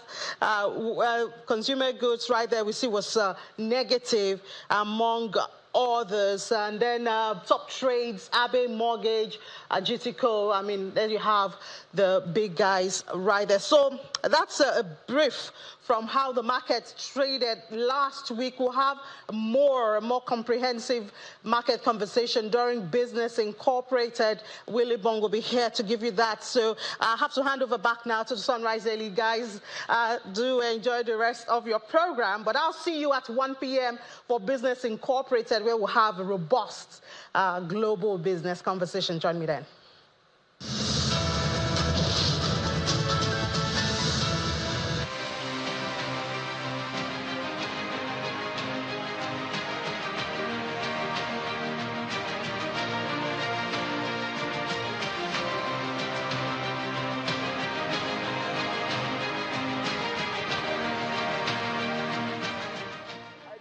For granting the understanding, patience, commitment, and support you have shown Throughout the implementation of these government's policies and programs, the success of our government's policies and programs hinges on the willingness of workers as the backbone of our workforce to embrace them wholeheartedly. I appeal to you to continue using the power of the labor movement for the greater good of our nation. Yes, indeed, that is the Vice President speaking about the minimum wage matter. But here in the studios, we've got His Excellency Simon Achuba, former Deputy Governor of Kogi State. Good morning. Thank you for coming on today. Good morning, John Belen. Governors have disagreed with the federal government on that announcement, on whatever they announced at the time. But even though they say, look, yes, discussions are ongoing, but we get the indication from them that whatever NLC is asking for, say 615,000 naira, they don't think that can happen. So that leads to the questions concerning, look, so what is it then? They give the impression that governors ordinarily wouldn't just want to pay any price they think federal government may announce something, but other states, we don't have money to pay some of these things. So having followed the conversation for a while, what do you think of both stance from the federal government, Labour, even that of NLC? Thank you very much.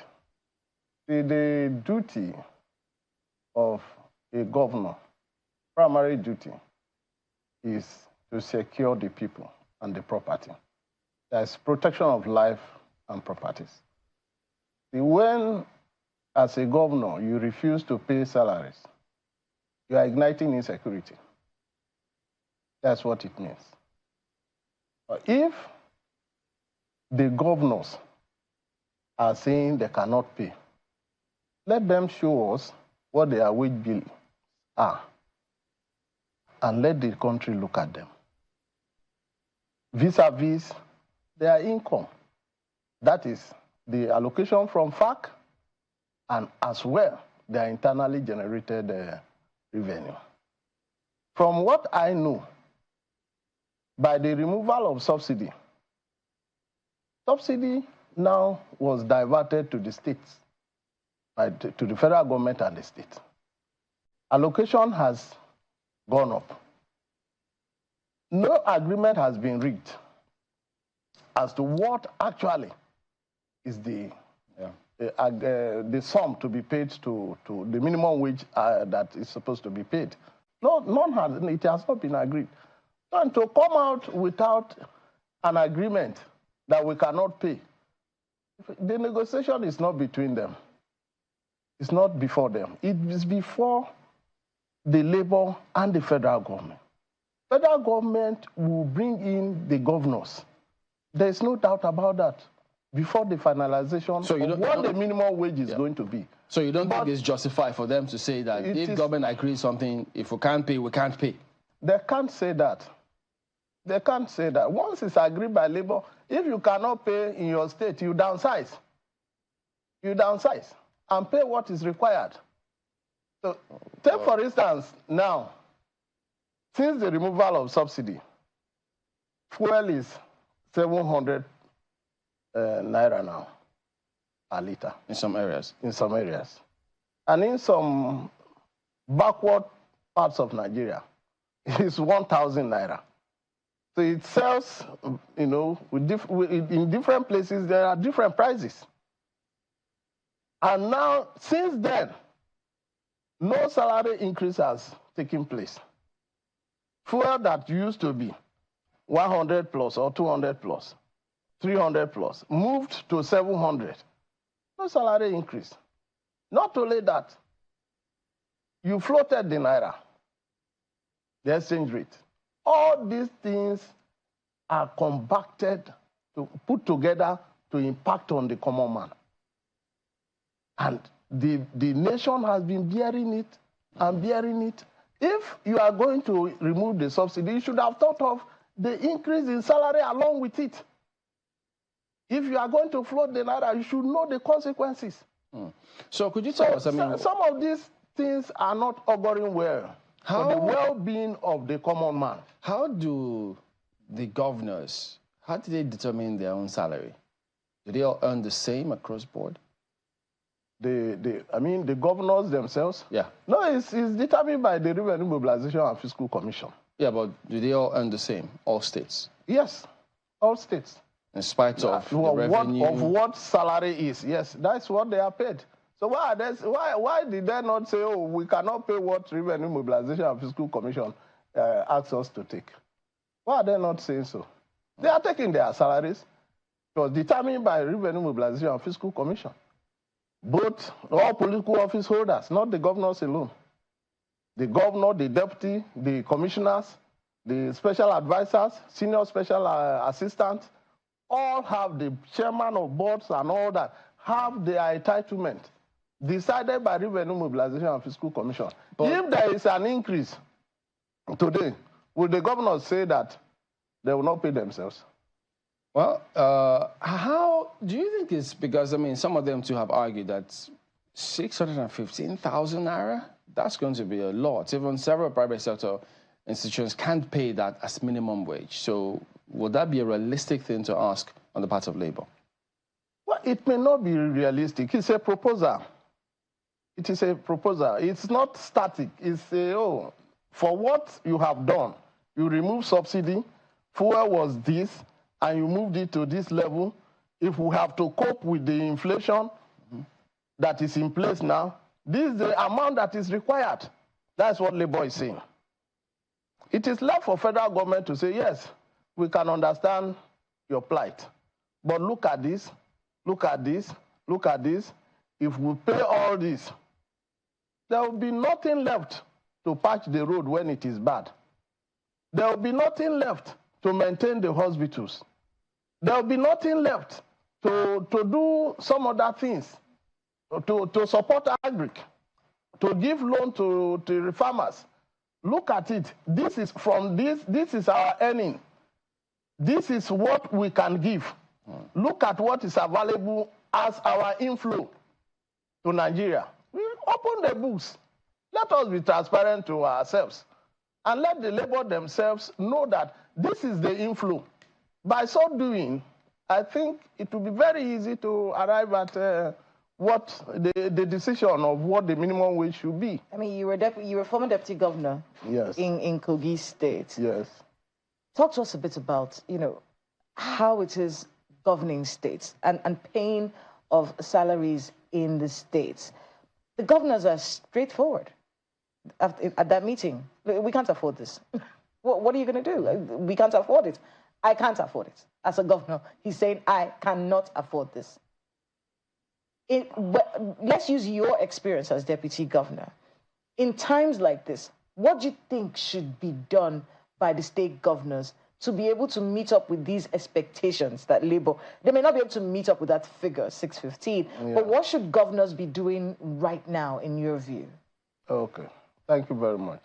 You see, when the allocation to the state increased, no governor said, I can't take this money, it's too much. Did anyone? No one. So, if the same thing is being done, they should have an understanding. I'm not saying that the 615 proposed by Labour should be taken without negotiation. No. But they should be humane enough and have sympathy on the working force of this country, what they are going through. A man married with 4 children, today that is 6 persons in a family, to feed them in a month, not to talk of other social needs of the family, is difficult. Most families today cannot have 2 square meal, not 3 square anymore, 2 square meal. They can't afford it. And even those who can afford it, the standard of this food has fallen, because what you need to put to give you all the nutrients that is required in the food, you no longer can afford them. That is the situation we are. And so we must, have sympathy to the workforce of this country, come to the levels of the NLC, and negotiate it to the level that there will be comfort on the part of the workers. Now, sir, coming to the state governors, what they can do to be able to carry on with the payment of salaries. You see, this idea of electing people who have no idea about governance, we must stop it. We must stop it. If you want to be a governor of a state, you should understudy that state first. Know the strength of that state in terms of mineral resources that can be harnessed to ginger inflows of money, and not be a governor waiting for increase in allocation and then, do nothing but wait for fact every month. That era is gone. It's gone. So isn't that aspect under the purview of the federal government, the resources, under the earth, mineral resources, the same way you have oil and gas? Of course, yes, it's under the federal, but does that stop a state from doing business? The state is free to register a company, like you and myself, like every other individual, and do business with these registered companies. There's nothing stopping the state from doing business. And that is why in most states, sir, the PPP is under the deputy governor. And most times it is mismanaged. Did you mismanage when you were deputy governor? No. Every proposal that I made, they are still there. But they were not taken. What did you suggest, for instance? Okay. For instance, we have oil in Kogi. We have oil. I wrote to the governor and told him that let us do business. Let us apply for oil well. If we get the oil well, we seek partnership, the financiers. When they come in, we will no longer go for FAC or wait for FAC to do anything in Kogi State. But these things are often given to individuals. And most times, if you give it to some of these people, some of these states, they don't use it wisely. They turn it as if it is their private affair. But if the governor then had taken this suggestion, gone to the president, Your Excellency, look, we no longer can afford to run our state. This well is in our state. We need it. We want to use it. So there's nothing stopping federal government from giving an allocation to the state if a state is ready to drill. Why was your proposal rejected? Do they want to do anything that has no immediate financial benefit? What reason were you given for the rejection? There was no reason. But what I know is that for whatever will not give them immediate financial benefit, they will not do it. But if you do that, Mr. B comes, goes to another aspect of investment, do it. Mr. C comes, goes to another aspect of investment, do it. That state is completely built up. Are you suggesting that unfortunately, most of those businesses that they probably sign or investment that come into the state, they have to benefit from it? Who has to benefit? The governors, because you say if it doesn't have any financial benefit to them, they will not do it. Of course, some of them, yes. Not all the governors. Some governors are very serious and business-minded. Some governors are very serious and business-minded. Sometimes, even those working with you can thwart your effort if you are not careful because of the level of corruption that we find ourselves in Nigeria.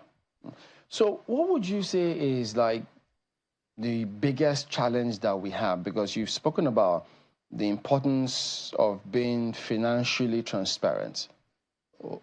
Time and again, we heard you say that here. So what is the greatest challenge? Because you have the State Assembly. You have to have several checks and balances. So if they are there, why do we still have these kind of issues?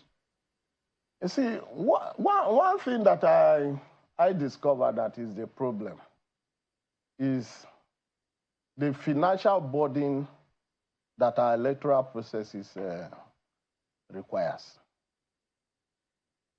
You discover that most efficient, clean, honest Nigerians hardly can be elected as governors because they are individuals who will not cut corners. They are individuals who will tell you what they want to do frankly and how they want to do it.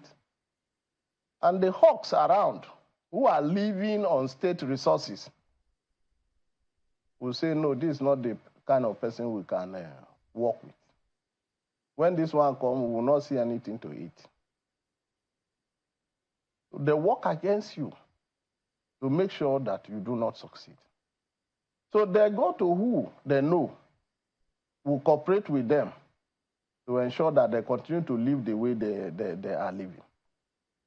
If every governor and everyone in leadership position in Nigeria stop the leakages and manage the finances of your state or your organization properly, we won't be where we are. Why can't the state assemblies stand up and be counted? Why don't they do as much? Oh, okay. It's because the powers of the governor over the state assembly is overwhelming.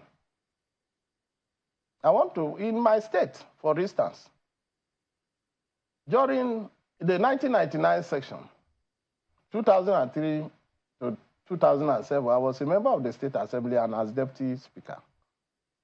If we had good time, when a governor proposes a thing that is not in line with the interests of the people, we reject it.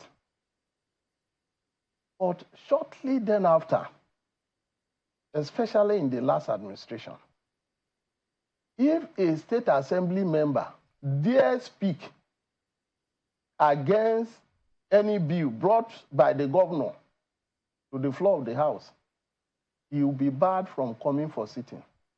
Who will bar him? The Speaker? The thugs of the governor. I mean, these things were happening while you were deputy governor.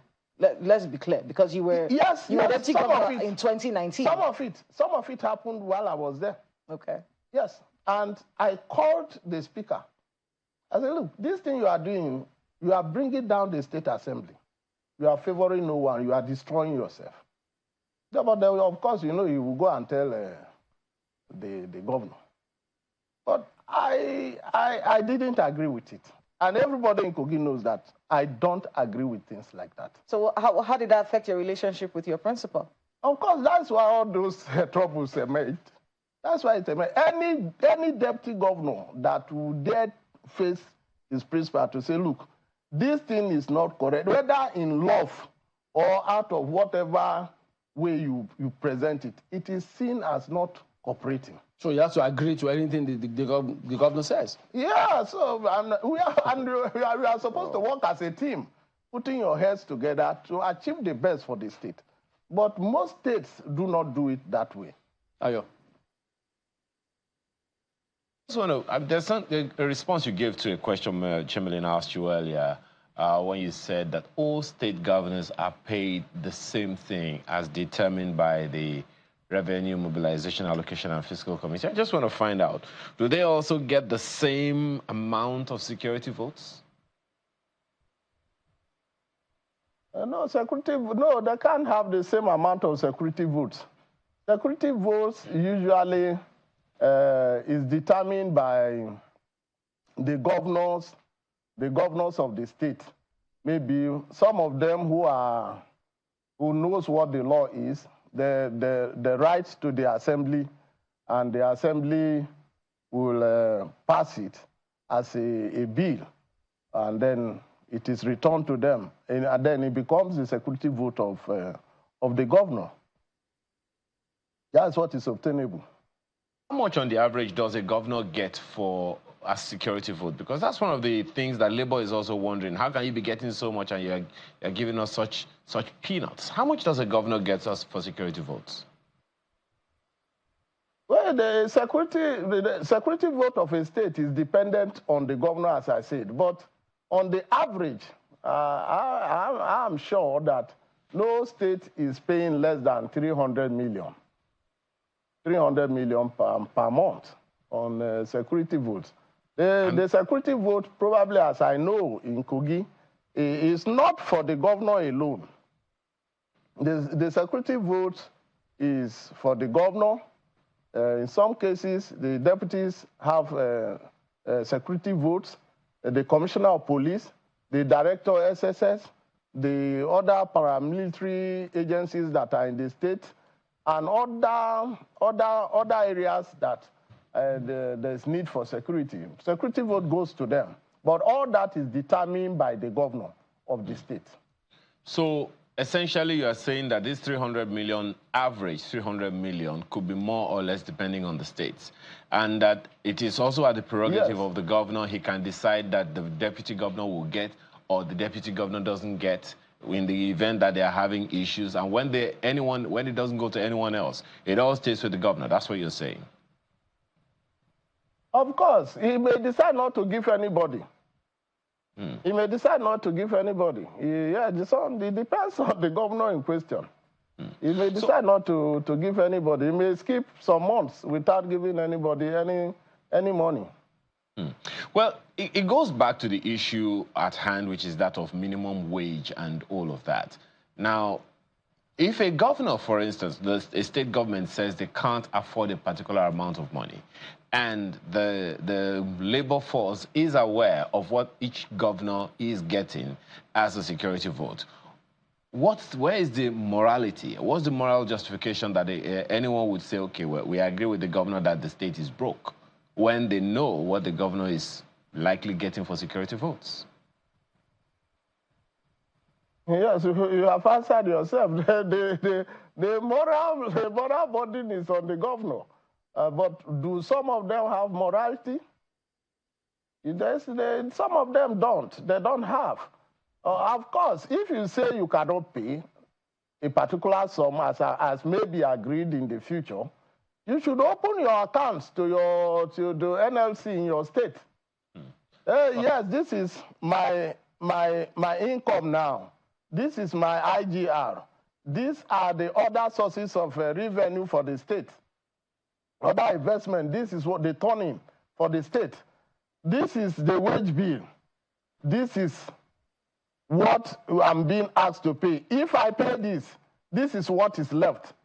So what do you think we should do? So in the days of late Prince Abubakar Audu, as a member of the State Assembly, that's what we did. When we needed, the workers needed an increase in pay, we asked him to bring out all the resources of the state. And he did, and I was the chairman of Public Accounts Committee. He brought them out, and we looked at it, and we mediated, and we came to an agreement, and there was peace. But how many people are doing that? Can anybody in the State Assembly in Nigeria come before a governor today and tell a governor, look, bring out your let us see all that you are receiving? Nobody can say that. They hardly can do it. Okay. Now, the State Assembly has become an extension of government houses in Nigeria. From what you know, and that is why the advocacy for the parliamentary system is very high now. From what you know as a former deputy governor, what's the reasonable amount that you would recommend as a minimum wage? Labour is asking for more than 600 million, 600,000 naira per month as minimum wage, and a number of other states have already increased one way or the other. What would you say is a reasonable, sustainable minimum wage for states? For me, if anything, looking at what is available now, it can't be for any family to live a comfortable life now. You can't have less than 150,000 and live comfortably. It is difficult. Even for four persons, it will be very, very, very difficult. That is, for 4 persons, that is 50,000 you spend on each person in a month. 50,000 no longer can feed an individual for a month. That 150,000 that I just mentioned, is it for Kogi State or for Abuja? Well, I'm looking at the amount across board, everywhere. Because so 150,000, you think, will be reasonable for you to survive as a civil servant, at least? Even the transportation alone. Like now, if somebody is working in Channels here, and you are living in Kubwa, for you to get down here every day, you spend not less than 2,000. 2,000? It's 5,000 naira. 5,000 naira. So if you have to come and go every day, 5,000 in 30 days, for 30, calculate it. Then you have to eat.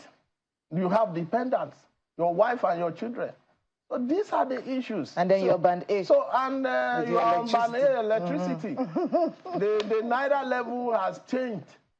It has deteriorated. What you could buy before, you no longer can afford it. The cost of milk has changed. The cost of food in the market has changed drastically. Not just 100%, but over 400% increase. So if you are talking of a salary increase, it should be in that aggregate. All right. Well, having been former deputy governor, do you have any? I guess it's too early to ask now. It's still far ahead. I'm looking at the time. It's just staring at me. We have to go at this point. We do thank you very much indeed for coming, His Excellency Simon Achoba, as the former deputy governor for Kogi State. Okay, so I'm not sure we have time for any feedback today, but we'll see what we can do tomorrow. Thank you all for watching. We'll see you next time. I'm Chamberlain, so goodbye. Have a great week ahead. I am Kayla Megwa. Well, let me point out to you guys that someone on X actually highlighted that Allen and Okwebi junction, and he's talking about the energy of the state. Chamberlain, see what you're missing. And Kayla, well, I don't know. Amaya Makinde, have a wonderful rest of your day.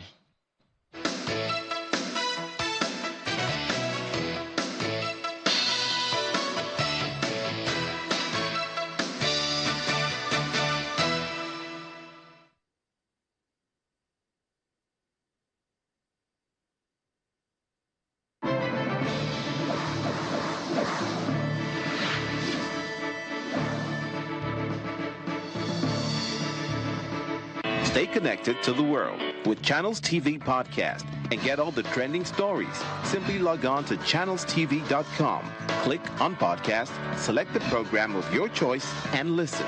Our podcast is available on Apple, Google, and Spotify.